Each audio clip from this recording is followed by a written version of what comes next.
a Eric Manuel Rodríguez Herrera. Él es actuario por la Facultad de Ciencias de la UNAM. En 1999 obtuvo la maestría en Economía por el CIDE.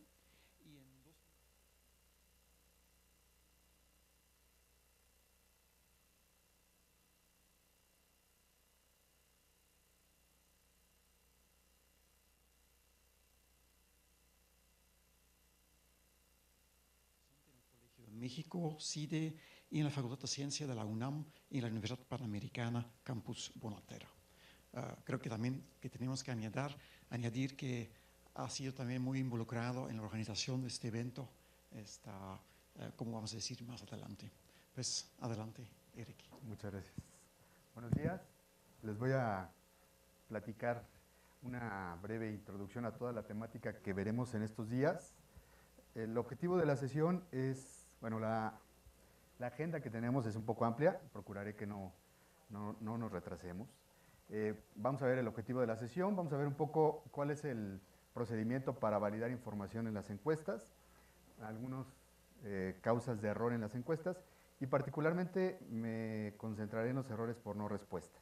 De ahí veremos algunos mecanismos de pérdida de datos y platicaremos de manera muy general cuáles son los procedimientos de imputación.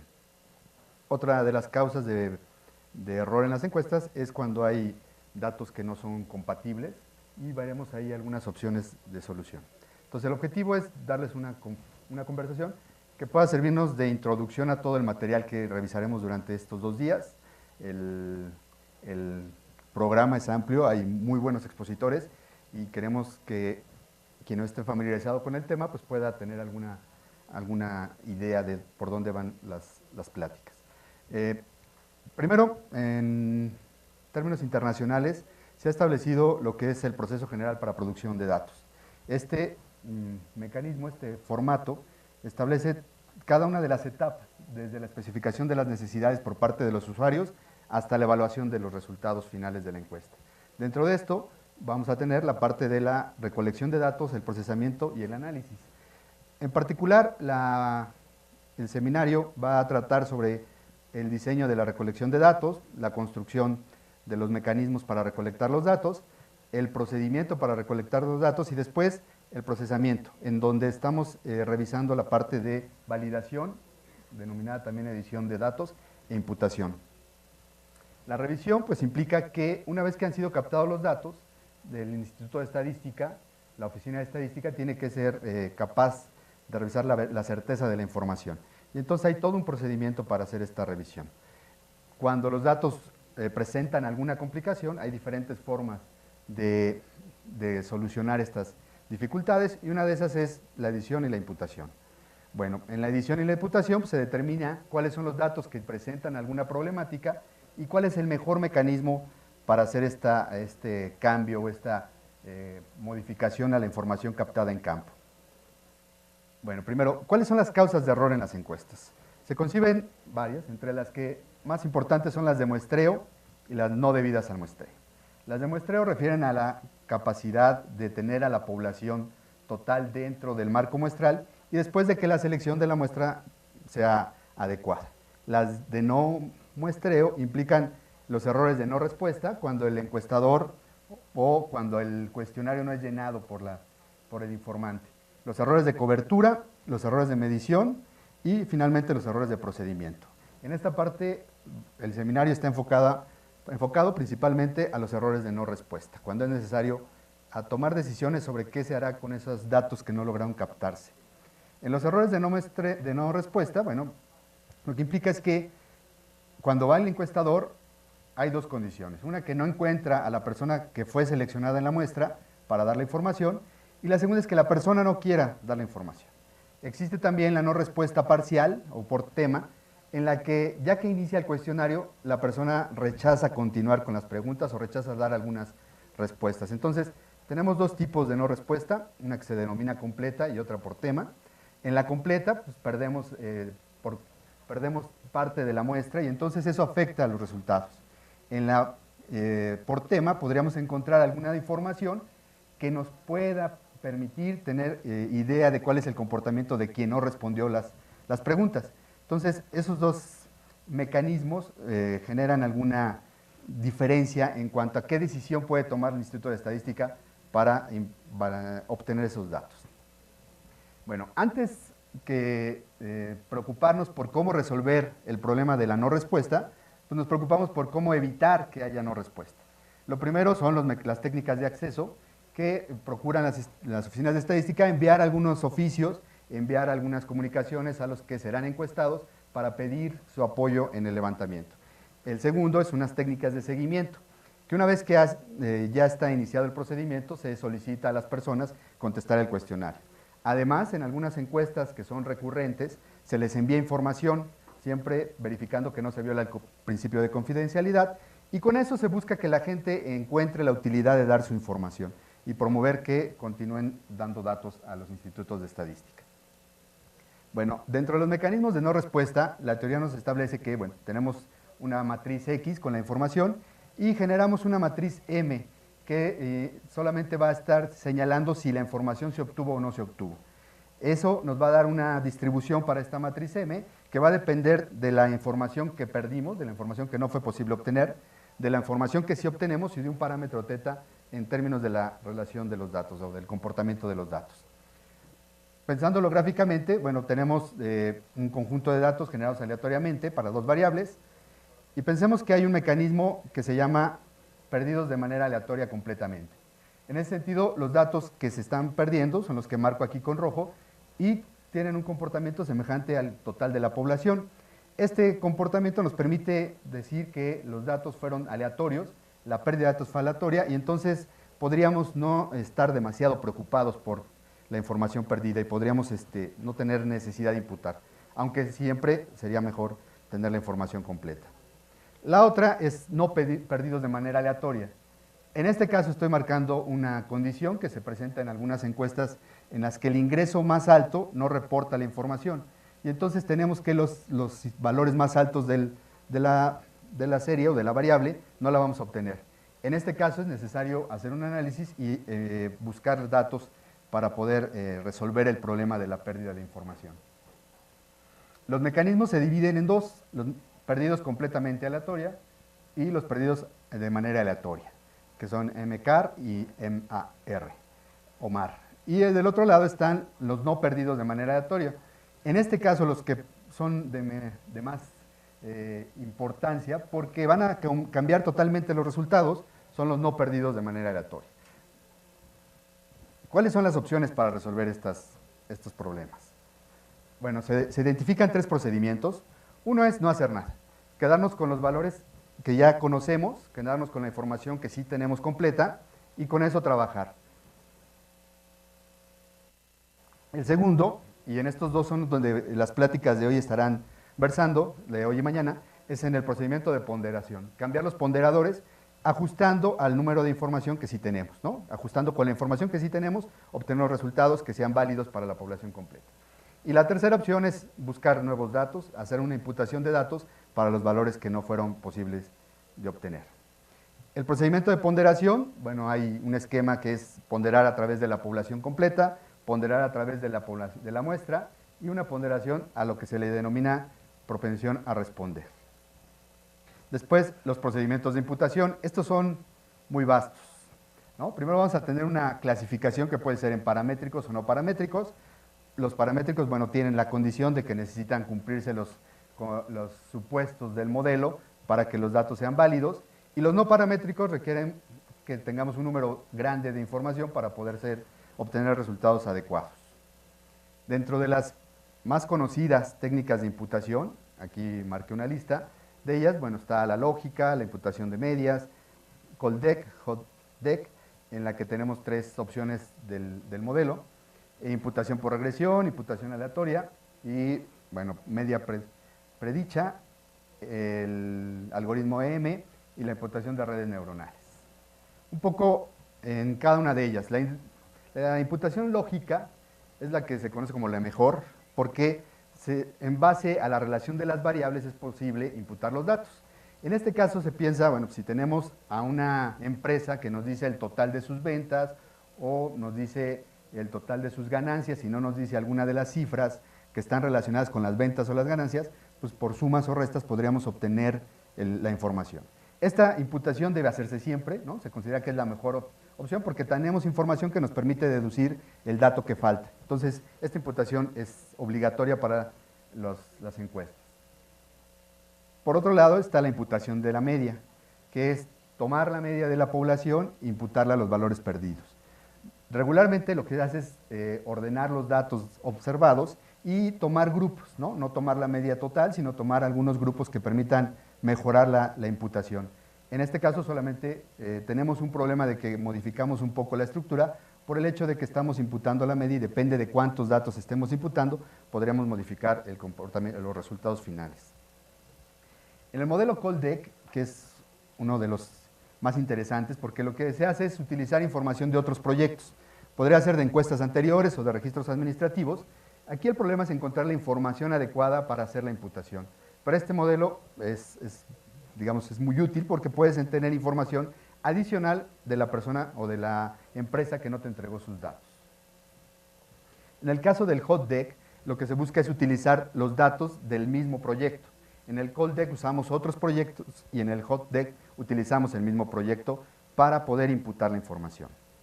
Hay varias condiciones que suponemos que si es una pérdida de datos de un tema, digo, si tenemos el cuestionario completo no fue contestado, pues es complicado tener la información. Pero si solamente alguno de los temas no fueron respondidos por el encuestado, entonces se puede utilizar la información que sí fue obtenida para poder hacer la imputación. En este caso, bueno, tenemos lo que se llama el HOTDEC secuencial, que lo que se hace es el valor se imputa a la unidad que respondió, digamos, se ordena la población y lo que se hace es buscar el siguiente en la lista, ¿no? Buscamos en función de algunas variables, podemos ordenar todos los datos observados y la imputación se hace con alguien que esté en la secuencia con el que no nos dio la información. El HOTDEC aleatorio lo que se hace es, bueno, tomar grupos y buscar dentro de ese grupo de forma aleatoria algún donante de la información. Y el que es más conocido, que es el de vecino cercano, que lo que se hace es tomar una medida de distancia, lo que se busca es no tener siempre el mismo donador y lo que se hace es buscar una medida de distancia que nos permita tener diferentes donadores en función de la información que tenemos para hacer la imputación. Una herramienta muy útil ha sido la imputación por regresión. Lo que se hace es un modelo de regresión en el que se obtiene a través de variables independientes la información de la variable no obtenida y se imputa el valor estimado. El problema es que, bueno, tenemos la imputación siempre en la media, ¿no? Con el modelo de regresión. Por eso es que se generó el modelo de regresión aleatorio. Le imputamos el valor que nos da el modelo de regresión más un error, que suponemos es el error que observa el modelo de regresión, ¿no? Entonces podemos diseñar ese error a través del comportamiento de la variable, ya sea que le imputemos una normal 0, 1 o que le imputemos una normal con el valor de la varianza que tienen los valores observados. Entonces construimos un dato aleatorio que le permite al modelo, digo, la varianza que tienen los errores con respecto al modelo de regresión. Y entonces con eso obtenemos un dato que no siempre le estamos imputando el mismo valor y estamos generando una distribución aleatoria para los errores. Otro modelo que está relacionado con la regresión es el de emparejamiento de media predicha. Lo que se hace es un modelo de regresión y con ese modelo de regresión se busca cuál es el dato que corresponde a la persona que no respondió, pero no se le asigna ese valor, sino que se busca alguien que tenga las mismas características y le asignamos el valor verdadero observado. No le imputamos el valor de la regresión, sino le imputamos el valor de la persona que está más parecida a la que no nos dio la información. Y esa semejanza con el no observado se obtiene a través del modelo de regresión. El algoritmo EM, que es muy conocido, primero fue utilizado originalmente para el diseño de obtener estimadores de máxima verosimilitud cuando tenemos problemas de no respuesta, pero se ha ido avanzando y ahora se utiliza para la imputación. Entonces, se calcula la esperanza del logaritmo de la función de verosimilitud con los datos completos, con base en las observaciones y los valores actuales, y M pues, es una maximización, ¿no?, para obtener el óptimo de los parámetros. En este caso, lo que se hace es, tenemos dos posibilidades. Una imputación que puede ser determinista, cuando se usan los valores esperados de los datos perdidos, y una imputación que puede ser estocástica. A través de la distribución que obtenemos, generamos un valor aleatorio de esa distribución y le imputamos ese valor al perdido. Entonces, hasta aquí hemos cubierto la parte de la no respuesta. Pero también el problema se encuentra cuando las personas declaran o nos reportan cosas que no son congruentes, ¿no? Nos puede decir que es una persona de 10 años y que tiene 3 hijos. Entonces, ese tipo de errores se maneja diferente porque sí tenemos información, solamente que la información no está siendo consistente. En este caso, podríamos tener dos clasificaciones, ¿no? Pensando también en un mecanismo de pérdida de datos, podríamos pensar en unos errores que son de manera aleatoria y errores sistemáticos. Errores aleatorios podríamos estar contemplando que la persona no, digamos, de manera aleatoria no entendió la pregunta o no dio la respuesta adecuada o no capturó de manera adecuada la información que se le solicitaba. Por otro lado, hay sistemáticos, ¿no?, que en algún momento el cuestionario no es claro o el procedimiento para hacer el llenado del cuestionario no es claro y la gente puede estar saltando una pregunta de manera equivocada o la gente puede estar interpretando de manera errónea la pregunta, ya sea por cuestiones de lenguaje, ¿no?, ya sea por cuestiones culturales, puede haber diferentes motivos por los cuales se presente el error sistemático. En este caso, vemos 3 estrategias para tratarlo. Entonces, la primera es un análisis directo de los errores, verificar cuáles fueron los errores observados y buscamos quedarnos con la información que no presenta, perdón, la primera es, buscamos quiénes están equivocados, pero podríamos estar dejando los datos sin modificar, dado que podremos tener pocos errores. En la segunda, verificamos cuáles son los datos erróneos y a través de eso hacemos un análisis de cuánto se modifica, cuánto podríamos estar cambiando los resultados una vez que se hacen las modificaciones o los ajustes. Y la tercera es hacer un proceso de edición. Este proceso, bueno, viene desde el artículo de Feleggi-Holt, en el que muestra los denominados edits para hacer esta revisión de consistencia de las variables. ¿Cuáles son las funciones de la edición? Primero, va a detectar y corregir errores. En segundo lugar, nos va a proporcionar información para medir la calidad de los resultados. Y finalmente, puede darnos alguna herramienta para mejorar las encuestas para levantamientos futuros. Para detectar y corregir, ya les decía, Feleggi-Holt generaron esta idea de los edits, en los que son reglas que se establecen de antemano para el comportamiento de las variables. Aquí un ejemplo muy sencillo es, tenemos 5 variables: sexo, edad, educación, relación con el jefe de familia y el estado civil. Y pensamos en 2 reglas, ¿no? Alguien que tiene entre 0 y 14 años no puede decir que estuvo alguna vez casado, eso sería un error, y alguien que diga que es cónyuge, que se declare como cónyuge, no puede decir que es soltero, ¿no? Debe tener una pareja para estar en el estado de cónyuge. Puede ser que una persona, un hombre de 14 años con estudios de secundaria cónyuge, nos diga que está casado en unión libre, y con esto podría estar fallando al primer edit y aprobando el segundo.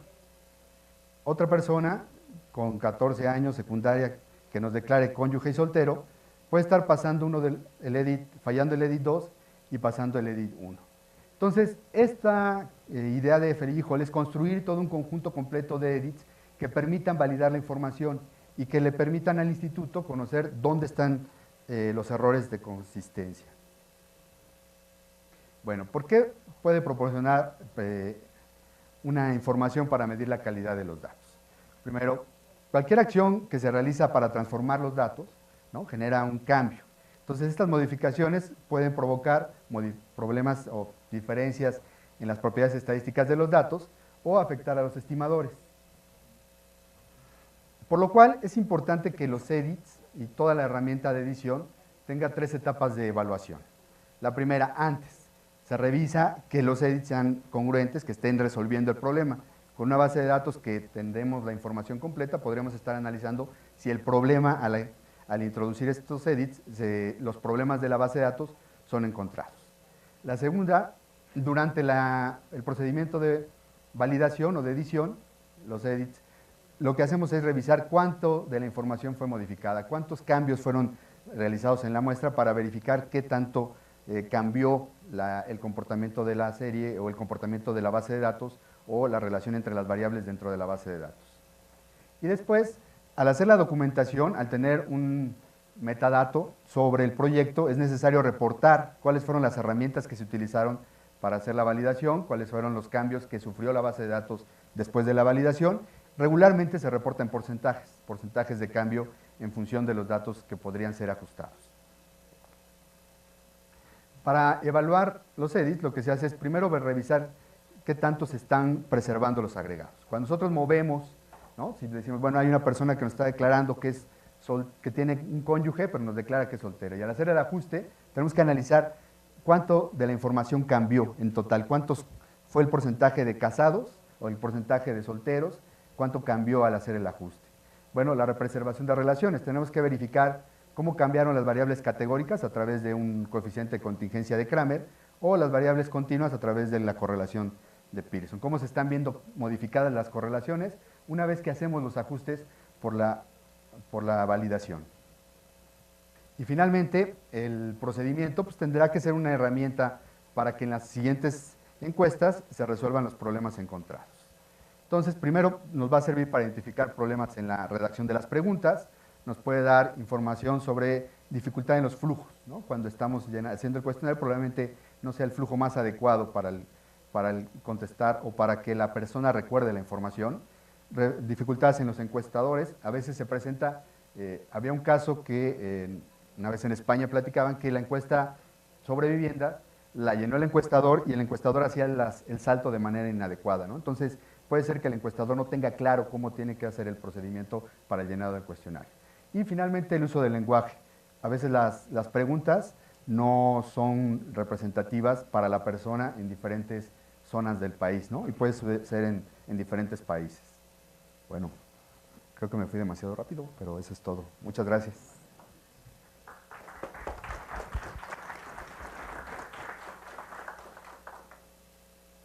Bien, pues muchas gracias.